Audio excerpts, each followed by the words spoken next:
नमस्कार. रयते राजे छत्रपती शिवाजी महाराज, संभाजी महाराज, राजश्री शाहू महाराज, भारतीय राज्यघटनेचे शिल्पकार, महामानव, बोधिसत्व, भारतरत्न डॉक्टर बाबासाहेब आंबेडकर, लोकशाहीर अण्णाभाऊ साठे, माता जिजाई, माता रमाई, माता सावित्रीबाई, माता अहिल्याबाई, सर्वच महापुरुषांना अभिवादन करू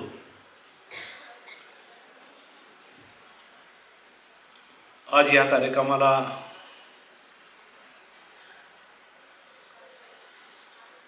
उपस्थित आदरणीय कोतवाल मॅडम, जंगले सर, विक्रम सिंग, केतकी घाटगे मॅडम, डॉक्टर साधना बांगरे, प्राजक्त जोशी, इस्राईल मॅडम आणि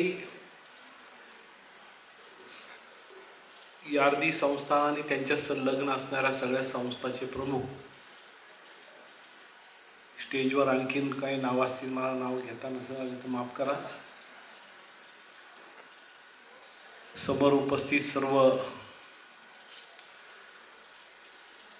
यार्दीच्या आणि इतर संस्थेच्या सगळ्या महिला कार्यकर्त्या ज्या झोपडपट्ट्यांमध्ये जाऊन गरिबाच्या सुखासाठी, गरिबाच्या आरोग्यासाठी आपलं सगळं वेळ त्यांच्यासाठी खर्च करणाऱ्या सगळ्या मातांना माझा विनम्र अभिवादन.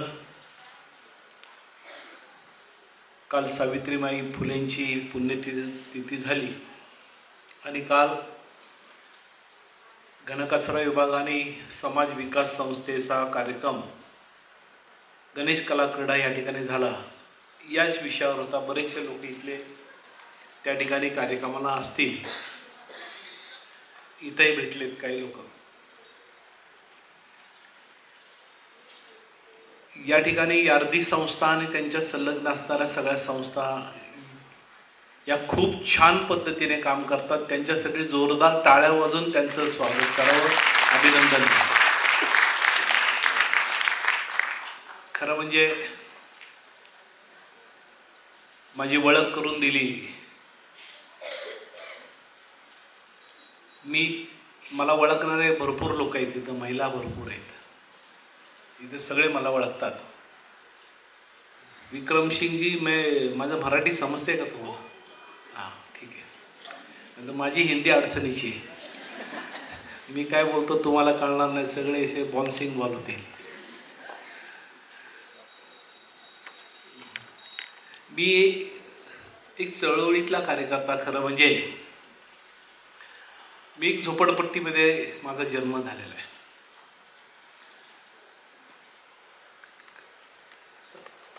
संजय गांधी हॉस्पिटल बोपडी हे महानगरपालिकेचं छोटं हॉस्पिटल, त्याच्यामध्ये त्या छोट्याशा वॉर्डमध्ये माझा जन्म आणि शाळा हुतात्मा भगतसिंग महानगरपालिका, नंतर बोपडीची सर्वपल्ली शाळा. म्हणजे जन्मही महापालिकेत आणि शाळाही महापालिकेत.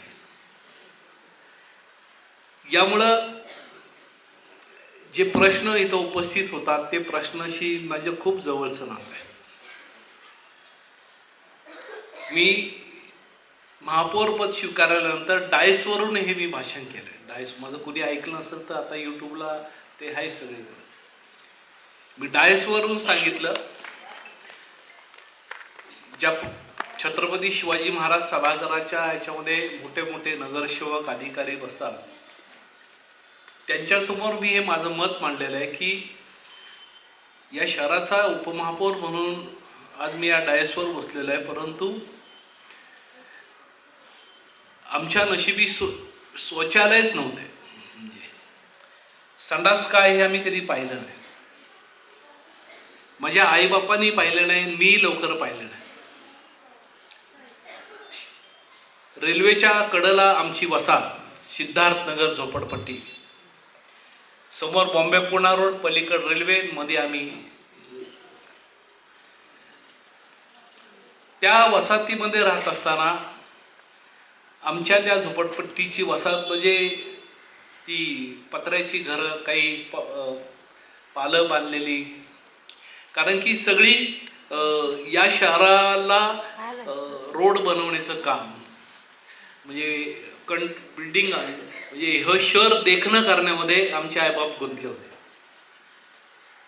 हे शहर देखणं करत असताना दुसऱ्याच्या घरातलं, दुसऱ्यातल्या बंगल्यातलं टॉयलेट माझी आई बांधत होती. जेव्हा त्यांच्या घरातलं टॉयलेट बांधत असताना घरी आल्यानंतर माझ्या आईला बाथरूम बी नव्हतं आणि आंघोळीलाही जागा नव्हती. परंतु ती मात्र या शहरातल्या अनेक बिल्डिंगांमधल्या कन्स्ट्रक्शनमध्ये काम करून हे शहराचं सौंदर्य उभं करत होती. दुसऱ्याच्या घरातलं टॉयलेट बांधत होते. घरी आल्यानंतर मात्र आमच्या नशिबी टॉयलेट हे माझ्या आईचाच नाही तर त्या स्लममधल्या राहणाऱ्या सगळ्याच आईंचा विषय आहे. परंतु आम्ही ते भोगलेलं आहे. हे का सांगतो की स्लम मधला राहणारा हा जो गरीब माणूस आहे त्याच्याकडे बघण्याचा जो दृष्टिकोन आहे तो बदलला पाहिजे हे मी सातत्याने सांगतो. कारण की या शहराला रस्ते, कॉन्क्रीटचे रस्ते, डांबरी रस्ते, ह्या शहराचं जे सुशोभीकरणाचं काम आहे, बिल्डिंग बनवण्याचं काम आहे, या आमच्या गरीब महिलाच्या कष्टातून, रक्तातून, श्रमातून झालेलं आहे हे लक्षात ठेवलं पाहिजे. त्या काळात मशिनरी नव्हत्या, आता फोकलॅम आले, मशिनरी आले, पण 4-4 मजल्यावर इटा डोक्यावर घेऊन चालणारी माझी आई, तिने या शहरातल्या इमले बांधलेले, टॉयलेट्स बांधले, इमारती बांधले, बंगले बांधले, पण तिला मात्र कधी घर मिळालं नाही. ती झोपडपट्टीमध्येच राहिली आणि झोपडपट्टीमध्येच मेली. तिला टॉयलेट बांधलं नाही, ती दुसऱ्याचे रस्ते बांधत बसली, दुसऱ्याचे टॉयलेट बांधत बसली. रेल्वे जर गेली दारातून तर काँग्रेसच्या गवताच्या आड आमची आई टॉयलेटला बसायची. रेल्वे आली तर ती उभा राहायची, रेल्वे गेली तर ती खाली बसायची. अशा अवस्थेमध्ये मी स्वतः रेल्वेच्या ट्रॅक लाईनवर कित्येक वर्ष टॉयलेटला गेलो. ट्रॅकवर रेल्वेच्या जीव धोक्यात घेऊन. करणार काय, टॉयलेटच नाही ना. कितीतरी लोक टॉयलेटला रेल्वेला गेल्यावर ऍक्सिडेंटली मेलेली आहेत. महापालिकेने जेव्हा टॉयलेट बांधले,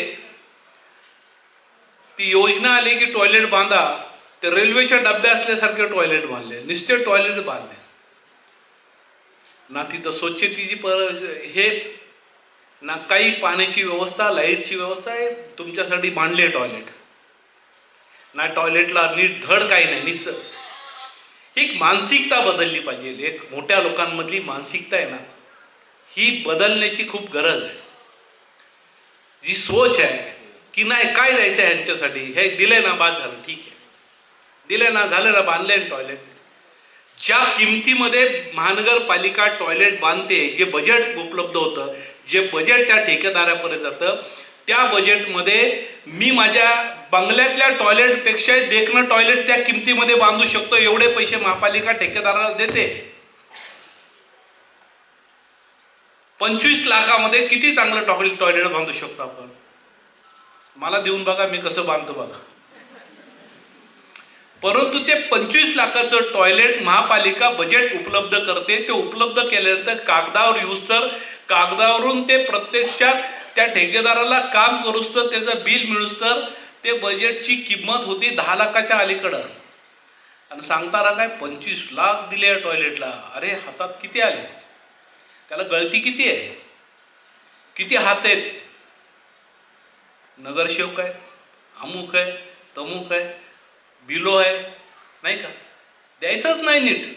स्लम मधल्या टॉयलेटला दिलेले 25 ते 25 लाखच खर्च केले पाहिजे, त्याच्यावर कॉम्प्रोमाइज नाही व्हायला पाहिजे. हा प्रयत्न मी करणार आहे.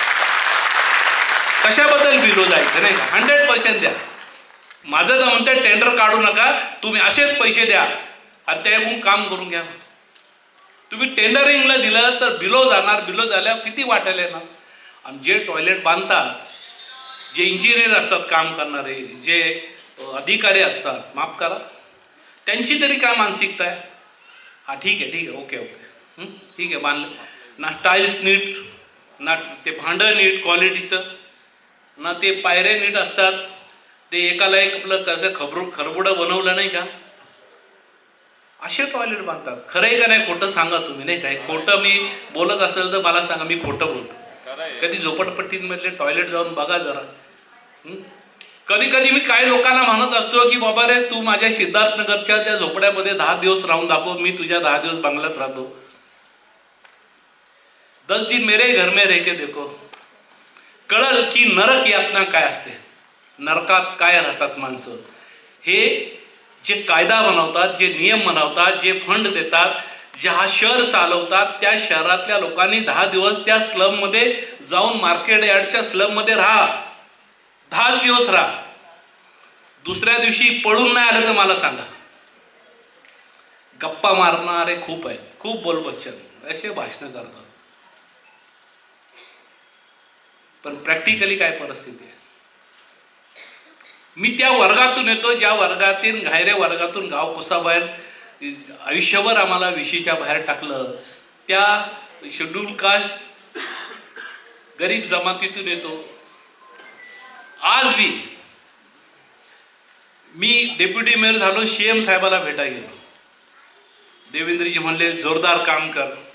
माझं नाव देवेंद्रजी सुचवलं की वाडेकरला करा ये उपमहापौर. मी त्यांना भेटलो, सकाळी आलो, रात्री उशिरा आलो. मी सकाळी 6 वाजता माझ्या वस्तीतल्या 25-26 मध्ये जे आमचे झोपडपट्टी भाग आहे त्या कचरकुंडी येऊन त्या टॉयलेटवर जाऊन उभा राहिलो. दुसऱ्या दिवशी माझा फर्स्ट डे काम करायचा, माझा पहिला दिवस मी टॉयलेटवर होतो कचरकुंडीवर, पहिला फर्स्ट डे.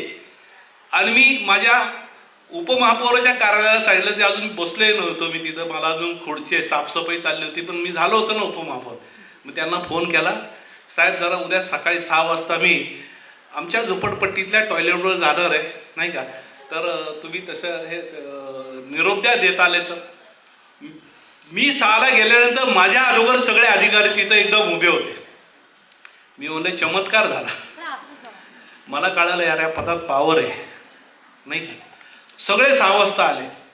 वॉर्ड ऑफिसर आले, घनकचऱ्याचे साबळे साहेब आले, सपकाळ साहेब, आमच्या वॉर्ड ऑफिसर नाईकर साहेब, आम्ही सगळे. कोटी आमची 53, एक छोटी कोटी 53 जणांची आहे. महिला शुद्धीकरण कोटी बोपडी. त्या कोटीवर आम्ही गेलो तर मुकदमान हे अजून हजरच नव्हते. 6ला आले पाहिजे ना, 6 बजे आने चाहिए, उनकी हाजिरी आहे. ते 7ला आले. मग आम्ही डायऱ्या घेतल्या, त्यात त्या मुकदमने एक माणूस ठेवलेला असतो, तो आला, अरे साहेब ते हजेरी आहे, त्याची अमुक आहे तमुक आहे असे पॉलिसी सांगायला. मी म्हणलं यातले आम्ही मास्टर आहे, नाही का. बोललं ठीक आहे. 1 तासाने हे आले. आम्ही स्वतः ते हजेरी पुस्तक घेतलं आणि म्हणलं बाबा तू काय काम करतो. त्या कॉन्ट्रॅक्टरकडं काम करणारे 20 लोक असतील आणि परवडन काम करणारे 23 लोक.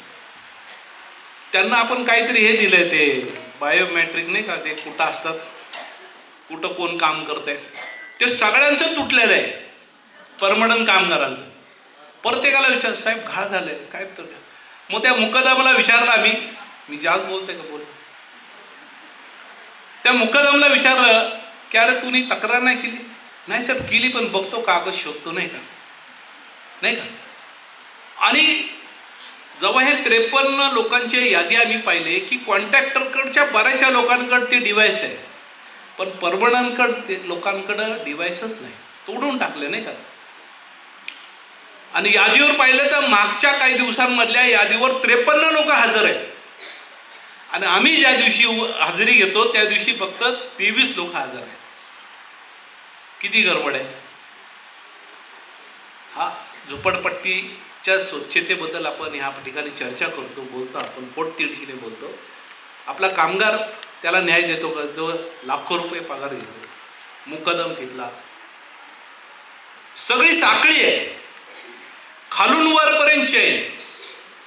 त्या वॉर्ड ऑफिसमध्ये बसलेला माणूस पासून तर खालपर्यंत वरपर्यंत चैन आहे. काही लोक चांगले असतील. सहज आम्ही माहिती काढल्यानंतर महिन्याला किती पैसे जातात ह्याची आकडेवारी आमच्या हातात आहे.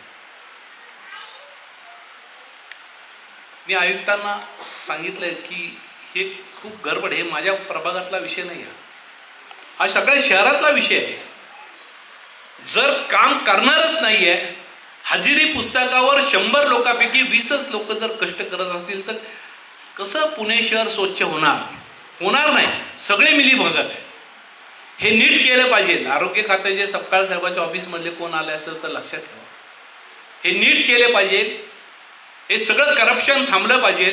10-10 वर्ष एका ठिकाणी एक माणूस थांबतो, त्याचे हितसंबंध होतात. दुकानदार कुणी कुठं टाकतो, हॉटेलवाला ह्याला त्याला. हॉटेलवाल्याचा कचरा तर एकदम नियमित नेतात, एकदम नियमित, बरोबर गाडी टायमावर. गरिबाचा कचरा नेणार नाही, पण हॉटेलवाल्याचा कचरा पहिला असं, मासेवाल्याचा कचरा, चिकनवाल्याचा कचरा नियमित गाडी जाते घ्यायला. हा जो सगळा प्रकार आहे, हा सगळा प्रकार थांबणं खूप गरजेचं आहे. मी आयुक्तांना सांगितलं की साहेब तुम्ही जर ह्यात निर्णय नाही घेतला तर मात्र शहरात गडबड होईल. मी त्यांचं अभिनंदन करेन की त्यांनी ताबडतोब पुणे स्वच्छता अभियानाच्या कार्यक्रमाची सुरुवात केलेली आहे. एक मोठा कार्यक्रम शहरामध्ये त्यांनी राबवायचा घेतला. मी सगळ्याला विनंती करणार आहे, मी तर सगळे मनापासून, जर तुम्हाला आयुष्यामध्ये पुण्य कमवायचं असेल तर या गरिबांच्या तोंडावर तुम्हाला हास्य बघावं लागणार, यांच्या आरोग्याची तुम्हाला काळजी घ्यावं लागणार.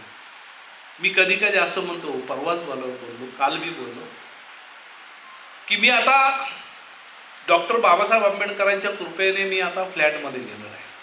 माझी मुलगी एक IAS आहे. माझी बारकी मुलगी बी आता ती आरोग्यात, ती म्हणते मला आरोग्यात काम करायचं आहे. ती आता बडोद्याला आहे. आमची मुलगी डायरेक्ट IAS आहे, पहिल्या ह्याच्यातच. आता फ्लॅटमध्ये गेलो आहे, नाही का, हप्ते फेडतोय. आता बऱ्यापैकी आता बरेच लोक शिफ्ट व्हायला लागलेत, नाही का. परंतु आज मी झोपडपट्टींमधलं टॉयलेट मी परवा दिवशी गेल्यानंतर देखील एवढे भयान अवस्था आहे की तो नरकापेक्षा वाईट लोक राहतात. आणि लोकांनी ठरवलेलं आहे की आपल्याला असंच राहायचं आहे. मेंटली त्यांची बी ठरली, अरे कचरा पडतो, आपण बी कचरा टाकतो, तो कचरा पसरतो. नरक अवस्था सगळीकडं, वाईट. तुम्ही जाऊ शकत नाही. टॉयलेट 10 बांधले, त्यातले 2च टॉयलेट चालू आहे, त्यात सगळे लोक. कसं काही नाही का? हा, नागरिक बी तक्रार करत नाही, काही नाही, आपल्या त्यातच त्याचं. कारण त्यांची मानसिकता ती झाली आहे की कुणी काय करत नाही, आता राहायचं ते तर राहू द्या, मरू द्या, आहे त्याच्यामध्ये. आपी आलो तरच तक्रार करतात, नाहीतर कुणी आमच्या ऑफिसला येऊन बाबा हे लय कचरा पडला, जरा कचरा काढा असं सांगायला सुद्धा येत नाही. ही बी मानसिकता आपल्या लोकांनी करून ठेवली. मी या ठिकाणी आयुक्तांना सांगितलेलं आहे की जसं सर म्हणले की टॉयलेट खूप क्लीन. परवा आम्ही यार्दीच्या काय तुम्ही बसले त्यांचं नाव, 2 तास आम्ही फिरलो सगळे, सब स्लम के टॉयलेट मैं खुद को सगळं टीम लेके, मला सगळे क्लीन राहील, सगळं व्यवस्थित झालं. पूर्ण आम्ही एका कागदावर घेतो, काम सुरू झालेलं आहे. नाही, बजेट नाही फक्त आमच्याकडं. आणि या महापालिकेतल्या आजचा माझा महिना पूर्ण होईल. मी आता महिनाभर सांगणार मी काय केलं. एवढ्या महिन्याभराच्या काळामध्ये मी सर्वात जास्त बैठक टॉयलेटवरच घेतल्यात. सगळ्या माझ्या ऑफिसच्या बैठका टॉयलेटवर झाल्या. म्हणजे कोर मॅडमकडे जेवढ्या बैठका झाल्या तेवढ्या टॉयलेटवर झाल्या. त्या भरोसा म्हणून कोण आहे तो काम करतो त्याच्याबरोबर झाल्या. स्टँडिंग कमिटीचे चेअरमन, त्यांना विनंती केली, तो म्हणले मी महिलांसाठी 200 टॉयलेट बांधेल. मी मेयर मॅडमला विनंती केली की मॅडम हे टॉयलेटसाठी बजेट द्या. टॉयलेट तोडून गणपतीचं मंदिर बांधतात. म्हणजे रस्ता रुंदीकरणामध्ये जेवढे टॉयलेट तुटले, 2-2 किलोमीटर तुम्ही असणारे टॉयलेट तोडून टाकले. रस्ते मोठे केले आणि त्याच्यावरचे टॉयलेट तोडून टाकले, ते बांधलेच नाही परत. आजच मी बनकर साहेब, आता मी तिथून आलो, बॉम्बे पुणा रोड, हरीश ब्रिज ते खडकी स्टेशनपर्यंत 4 टॉयलेट होते. आज एक बी टॉयलेट नाही. रस्ता रुंदीकरणामध्ये सगळे टॉयलेट तोडले. खडकी रेल्वे स्टेशनच्या समोर टॉयलेट होतं, बोबडी चौकामध्ये टॉयलेट होतं. हाय का टॉयलेट? आता बोबडीतले लोक आहेत तिथं, आहेत का टॉयलेट? पहिले टॉयलेट होते का नाही? कोण विचारणार हे टॉयलेट तोडले? मुताऱ्या तोडल्या, टॉयलेट तोडले. अरे लोकांना शुगर आहे, लोकांना टॉयलेटला जावं लागतं, कुठं जाणार ते? मग रस्त्यावर घाण करतात. टॉयलेटच नाही ना. तुम्ही बांधलेले असलेले महापालिकेचे टॉयलेट रस्ता रुंदीकरणात तोडले, त्याच्यामध्ये काम आहे ना त्या रस्ता विभागाचं. जिथं तोडले तिथं पुन्हा देखणे टॉयलेट बांधले पाहिजे. नाही, मी गुगलचा नकाशा मागवला, गुगलचा नकाशा त्यांना दाखवला, हे बघा टॉयलेट इथं दिसतात का नाही. कुणी बोलतच नाही, अरे रस्ता मोठा झाला, अरे पण टॉयलेट बी पाहिजे ना तिथं. आता मी सकाळी बनकर साहेबाला वॉर्निंग देऊन आलो, हे व्हायला पाहिजे, विनंती केली. आणि मी माझं मत तयार आहे, माझं आता कधी सक्सेस होईल मला माहीत नाही आहे. मला असं वाटतं की माझ्या झोपडपट्टीमधलं टॉयलेट जसं आपण मंदिर स्वच्छ ठेवतो का नाही, मंदिर स्वच्छ, सगळे हात वर करा, मंदिर स्वच्छ ठेवता का नाही. विहार, मस्जिद, मंदिर, घरात एकदम क्लीन असतं आपलं, आहे का नाही. जेवढं मंदिर स्वच्छ तेवढं टॉयलेट स्वच्छ, आहे का नाही. मंदिर स्वच्छ ठेवलंच पाहिजे, पण तेवढं टॉयलेट देखील स्वच्छ ठेवलं पाहिजे. मंदिरात 4 दिवस गेलं तर देव नाराज होणार नाही, पण टॉयलेटला 2 दिवस नाही गेले, हा काय होणार. देव काय नाराज होणार का. नाही आला 4 दिवस, पण टॉयलेटला तुम्ही 4 दिवस नाही गेले ना, ससूनला न्यावं लागेल. रुपयाला तर पैसे नाही आपल्याकडे. YCM ससून, हा ज्या टॉयलेटमध्ये आपण जातो, मी माझ्या टॉयलेटमध्ये, फ्लॅटमधल्या असणाऱ्या टॉयलेटमध्ये मी तिथं फिनेल, ते केरळहून आणलेली मेणबत्ती, त्याच्यात दूध, हे काय काय टाकतो. माझी बायको म्हणती की एवढं काय तुम्ही टॉयलेटमध्ये. म्हणलं बाबा, म्हणलं टॉयलेटमध्ये अगरबत्ती पहिली तिथं लावायची, पहिलं तिथं ते हे असं नसे ते दिवा लावतात, त्यामध्ये लिंबाचं काय ते केरळी लोक लावतात बघा, ते धूप नाही, ते दिवा लावलं की वास छान येतो लेमनचा, ते मी टॉयलेटमध्ये लावतो. ते लावलं की एकदम मग मी 15 मिनटं पेपर घेऊन जातो. आणि टॉयलेटमध्ये सकाळी सकाळी आपल्याला चांगल्या कामाची सुरुवात टॉयलेटमध्ये येते. कुठं आज दिवसभर काय करायचं आहे, गरगर गरगर गरगर हे टॉयलेटमध्ये सुचतं. म्हणजे जिथं जी ध्यान लागतं, माणसाचं जे ध्यान लागतं ते टॉयलेटमध्ये लागतं. कधी बी लक्षात ठेवा. तुम्हाला मंदिरात बसायला नाही लागणार ध्यान, तुम्ही असं सारखं असं किरकुर कुरकुर, पण टॉयलेटमध्ये बसलं की तुम्हाला असं माइंड सेट होतं की अरे नाही, एकदम शांतता वाटते, नाही का. आणि जर प्रसन्न टॉयलेट असेल तर अजून तुमचं ध्यान चांगलं लागणार. आणि दिवसभरामध्ये तुम्हाला चांगल्या गोष्टी करण्याच्या कल्पना टॉयलेटमध्ये सुचतात. आज ह्याचा माज मोडायचा आहे टॉयलेटमध्ये, आज ह्याचा गडबड करायची टॉयलेटमध्ये, नाही का, ऐकायला लय मस्तीला आहे टॉयलेटमध्ये. हा आता टॉयलेट असं स्वच्छ ठेवा. माझं मत आहे की मंदिर स्वच्छ जेवढं टॉयलेट स्वच्छ, ही भूमिका आपण सगळ्यांनी घेतली पाहिजे. आणि आपल्या सगळ्याची जबाबदारी आहे. आपण आपल्या घरचं टॉयलेट स्वच्छ करतो, तर आपण रस्त्यावरचं टॉयलेट देखील स्वच्छ करण्यासाठी आपण सगळ्यांनी मिळून काम केलं पाहिजे. मी या ठिकाणी आयुक्तांना सांगितलं, कामगारांना सांगितलं, तुम्ही या महिन्याभरामध्ये इथं अधिकारी बसले, तुम्ही लक्षात ठेवा, या महिन्याभरामध्ये 2 महिने घ्या. जर तुम्ही या शहरातले झोपडपट्ट्यांमधले टॉयलेट नीट करू शकला नाही तर मी हातामध्ये बकेट आणि झाडू घेणं आणि मीच टॉयलेट साफ करत आहोत. तुमचे आबरू गेले तर गेले, मला काय गेले तर करणार काय. आम्ही उतरेंगे झाडू लेके. सेवक आहे तर करू सेवा, काय बिघडते कुठं. तुम्हाला कामच नाही करायचं आहे, मग आम्ही करू ना. लोकांनी निवडून दिले, घेऊन जाऊ झाडू. ज्यावेळेस आबरू जाईल तुमची, अरे महापौर झाडू मारतात, टॉयलेट साफ करतात, का करतात तर प्रश्न विचारतील मीडियावाले. ही वेळ आमच्यावर आणू देऊ नका, हे मी मनापासून आरोग्याच्या विभागातल्या सगळ्यांना सांगतो. ज्या खात्यामध्ये आपण आहोत ते खातं खूप परम असं आहे, गरिबाची सेवा करण्याचं खातं आहे एकदम, नाही का. रस्ते, पत विभाग, हे विभाग आहे, पण आरोग्य खातं हे एवढं श्रेष्ठ खातं आहे की ज्याचं गरिबाशी आणि त्यांच्या प्रकृतीशी आणि त्याचं एक कनेक्ट होतं नातं, नाही का. अशा खात्याचे प्रमुख तुम्ही सगळे आहात की ज्यांचं जीवन मरण तुमच्या हातात आहे, नाही का. आणि ह्या सगळ्या ह्याच्यामध्ये आपण नक्की काम करायला महापालिका म्हणून आम्ही मनापासून काम करत आहोत. बजेट द्याय असेल ते बजेटबद्दल सुद्धा यावर्षीचं अधिक बजेट स्वच्छतेसाठी आणि टॉयलेटसाठी करण्याचा आमचा मनोद आहे. आणि पुन्हा पुन्हा सांगतो की मी रोज रोज टॉयलेट आणि कचरकुंडी ह्यावर जातो नाही का. आता सगळीकडं पहिला माझा प्रभाग साफ करेल, नंतर मी दुसरीकडे. ते म्हणून तुझेच घाण आहे, तू आमच्याकडं कुठं शिकवायला. म्हणून आमच्याकडं थोडं वळण लागलं नाही का.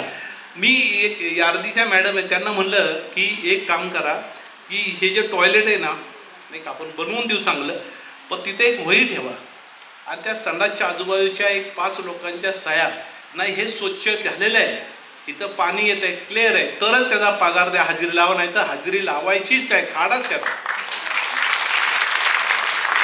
नाही का. 5-6 लोकांनी सह्या डायरी करायला पाहिजे की नाही हे टॉयलेट स्वच्छ आहे, आणि त्यांनी सही केली तरच ती तिथं सही, त्याच्या सहीवर नाही. आमच्या महिलेने सही केली की नाही ह्याने काम केलेलं हे स्वच्छ आहे, तरच त्याचा पगार, त्याची हजेरी लावली पाहिजे, तर खाडे लावले पाहिजे. बरोबर आहे का नाही. हा, झाडू मारणाऱ्याला देखील असंच केलं पाहिजे. त्यांना हद्द देखील नाही ना, तिथून येतात तिथं फक्त असं करतात, पुढं जाऊन चहा पितात की परत त्या ह्याच्यावर रिटर्न. हद्दी चेक केल्या पाहिजे त्यांच्या, ज्या हद्दी आहेत त्या हद्दी ज्या आहेत त्या कमी आहेत त्या चेक करून त्यांना हद्दी बरोबर पद्धतीने दिल्या पाहिजे. हे बारीक बारीक काम आहे, हे आपण सगळे मिळून जर केलं तर खूप चांगलं हे शहर करू शकतो नाही का. एकदम देखणं शहर करू शकतो. यासाठी सगळ्यांनी यामध्ये इन्व्हॉल्व होण्याची गरज आहे. मी माझा उपमहापौर पदाचा हा कार्यभार नक्की स्लममधल्या झोपडपट्टीमधल्या टॉयलेट आणि कचऱ्यासाठीच मी त्याचं योगदान मी देणार आहे. त्यासाठी मी मनापासून काम करणार आहे. यासाठी विक्रम सिंग सर तुम्ही मला बोलवा त्यावेळेस आणि आपण एकत्र फिरूया आणि माझ्या पदाचा उपयोग या कामासाठी नक्की कसा करता येईल हा मी मनापासून प्रयत्न करेल. महिला दिनानिमित्ताने कार्यक्रम असल्यामुळं नाही का, महिला दिनाचंच आहे ना. हां, 1-2 मिनटं त्यासाठी बोलतो. आता मी एका कार्यक्रमाला काल गेलतो. आता मी तर त्याच्यामध्ये ना ते मॅडम मी होते नाही का. आता ते डान्सचे प्रोग्राम हे प्रोग्राम काय स्त्री वस्त्रहरण दाखवत होते. ते डान्स कलाकृती छान आहे, खूप ॲक्टर छान. परत त्या माता आल्या काहीतरी घेऊन कोराड बिराड घेऊन नाही ते असे दाखवत होते. ते लोक टाळ्या वाजवत. मी त्यांना म्हणालो माझ्या भाषणात म्हणालो तुमची कलाकृती छान आहे, पण ते आज दाखवण्याची गरज आहे का. महिलांच्या आयुष्यामध्ये महिलांच्या जीवनामध्ये बदल जर कुणी घडवला असेल, स्वतंत्रपूर्वी काळामध्ये बाबासाहेबांनी संविधान दिलं त्या दिवसाच्या अगोदर या देशामध्ये आम्ही सगळे गुलाम, शिवता शिवत, तू ह्या जातीचा तू त्या जातीचा, अशा पद्धतीचे सगळ्या गोष्टी होत्या. पण बाबासाहेबांनी या देशाला संविधान दिलं 1949ला. त्या दिवशी बाबासाहेब म्हणाले की आता रडायचं नाही आहे, आता दुःख बाळगू नका, ठीक आहे झालं गेलं सोडून टाका, आता देश स्वतंत्र झाला आहे, उद्यापासून कायद्याप्रमाणे देश चालणार आहे. आणि कायद्याप्रमाणे देश चालणार असल्यामुळे आता उद्यापासून कुणीच कसली तक्रार करायची नाही. आणि बाबासाहेबांनी पहिल्या दिवशी संविधानामध्ये महिलांना 100% 50-50% अधिकार देऊन टाकले, इक्वल अधिकार दिले. या जगामध्ये महिलांसाठी सर्व त्याग करणारा जर कोण माणूस असेल तर त्याचं नाव बाबासाहेब आंबेडकर आहे. दुसरं कुणीसुद्धा महिलांच्या दुःखावर अश्रू पुसणारा एखादा व्यक्ती आला असेल तर मी गेल्यानंतर मला फोन करून सांगा की हा व्यक्ती होता. बाबासाहेबाच्या पलीकडं कुणीच महिलांच्या सुखदुःखावर चर्चा करण्यात आली. काय महान माणूस असेल की त्यांनी प्रसूतीच्या सुट्ट्या, कामगाराच्या त्या 13 घंटेच्या पार 8 घंट्यावर सुट्ट्या, त्यांना सुट्टी दिली पाहिजे, महिलांना न्याय दिला पाहिजे. अरे किती म्हणजे हिंदू कोड बिल बाबासाहेबांनी लिहिलं, ते पतीच्या संसारातून वाटा मिळावा किंवा त्या सगळ्या गोष्टी, त्या हिंदू कोड बिल स्वीकारला तर बाबासाहेब घरी गेले राजीनामा देऊन टाकला. म्हणजे आपल्या देशातल्या महिलांना जर न्याय मिळत नसेल तर या पदावर मला राहून का उपयोग आहे का. बाबासाहेबाला माहिती होतं महिला श्रेष्ठ आहे, महिला ही देशातली ताकदवान आहे, तिला जर अधिकार दिला तर हा देश नीट चालेल, महिलांना जर दाबून ठेवलं तर चालणार नाही. आणि इथल्या धर्मव्यवस्थेने अनेक धर्माच्या सगळीकडं हीच व्यवस्था आहे, त्यांना दाबून ठेवलेलं आहे. कधी कधी पुरुष अहंकार माणूस आहे, पुरुषामध्ये आज बी अहंकार आहे. मी जरी असलो तरी माझ्या पत्नीला वाटतं हा माझा नवरा आहे आणि ह्याचंच ऐकलं पाहिजे. बाबासाहेब म्हणतात संविधानामध्ये बिलकुल नाही, पण आपण ऐकतो बाबा जाऊ द्या हा आपला नवरा आहे नाही का. पण बाबासाहेब म्हणतात तुला तेवढेच इक्वल अधिकार आहेत, त्याने तुला त्याच रिस्पेक्टने बोललं पाहिजे, त्याच रिस्पेक्टने तुला इज्जत दिली पाहिजे. आणि इथल्या व्यवस्थेने देखील बाबासाहेबांनी सगळ्या संविधानाच्या कायद्या कलमामध्ये महिलांना समसमान अधिकार दिले. पाश्चात्य देशामध्ये अमेरिकेला संघर्ष करावा लागला तिथल्या महिलांना. स्वातंत्र्य मिळालं, महिलांना मतदानच देत नव्हते. युरोपमध्ये सगळ्या महिला आल्या आणि त्यांनी आंदोलन केलं की आम्हाला पुरुषाला अधिकार आहे, आम्हाला नाही. तेव्हा तो महिला दिन, तो सुट्टी जाहीर झाली. पण आपल्याकडं बाबासाहेबांनी पहिल्याच दिवशी फर्स्ट डे महिलांना मताचा अधिकार देऊन टाकला. बिलकुल भेदभाव ठेवला नाही. बाबासाहेब म्हणले पुरुष जेवढा महत्त्वाचा तेवढी महिला आहे, जेवढे पुरुषाला अधिकार तेवढे महिलेला अधिकार. आणि ज्या सावित्रीबाई फुलेंची आपण या ठिकाणी जयंती करतो पुण्यामध्ये, त्या सावित्रीबाईचा इतिहास जर पाहिला, त्या जर नसत्या तर आमच्या आयुष्याचं काय झालं असतं, नाही का. फुले नसते तर काय झालं असतं. म्हणून मी काल बोललो की जिजाऊ माँसाहेबाचं तुम्ही काही इथं दाखवा.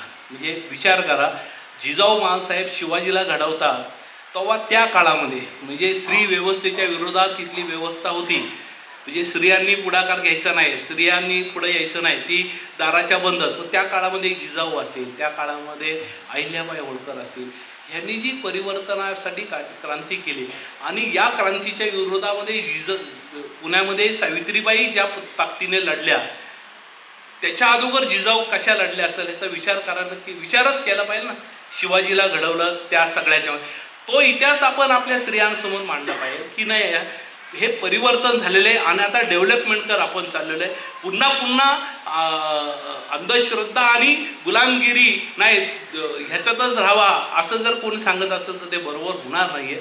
तर स्त्रियांना मोकळीक दिली पाहिजे, स्त्रियांना फ्रीडम दिलं पाहिजे, स्त्रियांना मैत्री भावनेतून आपण बोललं पाहिजे. तिच्यासंग पत्नी म्हणून नाही तर एकदम मित्र म्हणून तिच्याशी संवाद केला पाहिजे. घरामध्ये सुद्धा आजकाल माझ्याकडं असे प्रकरण आहेत, रोज येतात माझ्याकडं. तर ज्या मुलाला शिकवलं नाही का, मुलीला दाबलं मुलाला शिकवलं नाही का. पहिली सायकल आली तर मुलाला, पहिलं मोबाईल आलं तर मुलाला नाही का. आपण घरातच आपल्या मुलीचा अपमान करतो, ती किती हुशार असू द्या, पण आपला अर्थ आहे मुलाला द्या पहिलं, मुलीला नंतर बघू.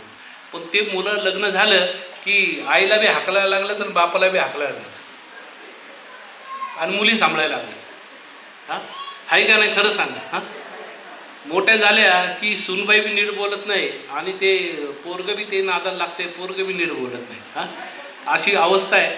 त्यामुळं महिला दिनानिमित्त ह्या सगळ्या महामानवांनी महिलांसाठी खूप केलेलं आहे, खूप खूप खूप. म्हणजे मी असं अंधारात चापसण्यापेक्षा नेहमी तथागत गौतम बुद्ध म्हणतात की उघड्या डोळ्यांनी समोरची गोष्ट स्वीकारा. परशुराम वाडेकर तुम्हाला म्हणत असेल की हा पेन आहे, तर हा पेन आहे का नाही हा 10 लोकांना विचारा. हा पेनच आहे. जेव्हा तुमच्या बुद्धीला वाटेल हा पेन आहे तरच तुम्ही स्वीकारा, नाही तर आजकाल का मी म्हणतो तेच खरं. हा पेन आहे ना तो तुम्ही घेतलाच पाहिजे आणि हे माझं सत्य आहे असं नाही. बुद्ध म्हणतात की आपण आपल्या बुद्धीच्या जोरावर एखादी गोष्ट घासून बघा, तरच ती स्वीकारा, तरच काहीतरी होईल. सगळंच काही स्वीकारत बसू नका. काय विचारा ह्याला त्याला खरं काही गोष्ट आहे का. तर मी माझं लांबलेलं भाषण या ठिकाणी थांबवत असताना पुन्हा मी सांगतो की शौचालय आणि झोपडपट्टी परिसर इथं वॉर्ड ऑफिसर आले आहेत. मी तुमच्याही वॉर्डात एका दिवशी असं अचानक येणार आहे. हां मी सांगून येतच नाही आता काय. म्हणून सगळ्यांच्या हजाऱ्या पक्क्या पाहिजेत, सगळ्यांचे आरोग्य कर्मचारी कॉन्ट्रॅक्टर सगळ्यांनी चांगलं काम केलं पाहिजे, व्यवस्थित काम केलं पाहिजे. तुम्ही जर सगळ्यांनी चांगलं काम केलं तर नक्की हे शहर एकदम चांगलं होणार आहे. इथं जिबिरा मॅडम आहेत, खूप मदत करतात रोटरी क्लबच्या मार्फत. तुमची संस्था आहे त्यांच्या सोबत अनेक संस्था आहे, खूप चांगलं काम करतात. सगळे एवढे बिचारे गरिबांच्या वस्तीमध्ये जाऊन काम करतात. या ठिकाणी कोतवाल मॅडम आहे की सियासर फंडातून एवढं कोणाला काय पडलं, लय लोकांकडून पैसा आहे, लय लोकांकडं काय करतात काय नाही. मिळाला की ते कुठं गाडून ठेवला आहे पैसा नाही का ते बी कळत नाही, त्याच्यासाठी भांडणं नाही का.